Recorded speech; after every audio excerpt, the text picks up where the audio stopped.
Dans le Nouveau Testament, on retrouve les 9 commandements de la loi, mais pas le sabbat.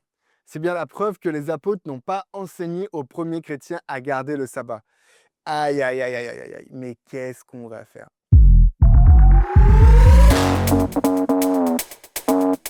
Comment ça, le sabbat n'est pas dans le Nouveau Testament?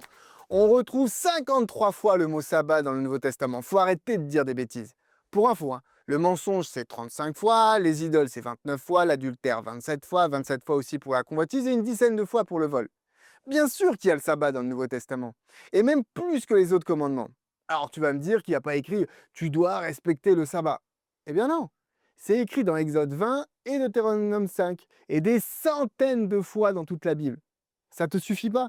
En plus, il y a quand même des textes qui sont assez clairs, hein. Regarde Matthieu chapitre 24, verset 20, il est dit «Priez pour que votre fuite n'arrive pas en hiver ni un jour de sabbat». C'est un texte qui parle de la fin des temps, donc après la mort de Jésus, du sabbat, et qui dit que ce serait dommage que le sabbat soit un jour de fuite. Eh ben, c'est quand même Jésus qui parle. Si Jésus, ou Matthieu, Luc, enfin ceux qui ont écrit cet évangile, soit dit en passant, hein, ils l'ont écrit des dizaines d'années après la mort de Jésus. Donc si Jésus ou ces auteurs-là considéraient que le sabbat était caduque, pourquoi positionner le sabbat à la fin des temps? Ça n'a aucun sens.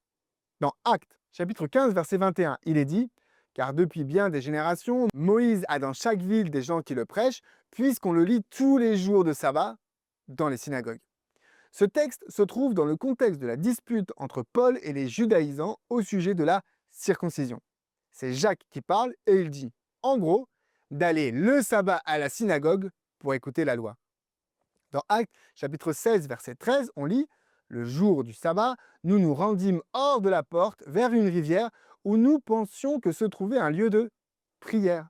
Nous nous assîmes et nous parlâmes aux femmes qui étaient réunies. » Donc, le sabbat, Paul cherche un lieu de prière au calme dans une ville où il n'y avait pas de synagogue. Pourquoi? Pour prier. Le sabbat.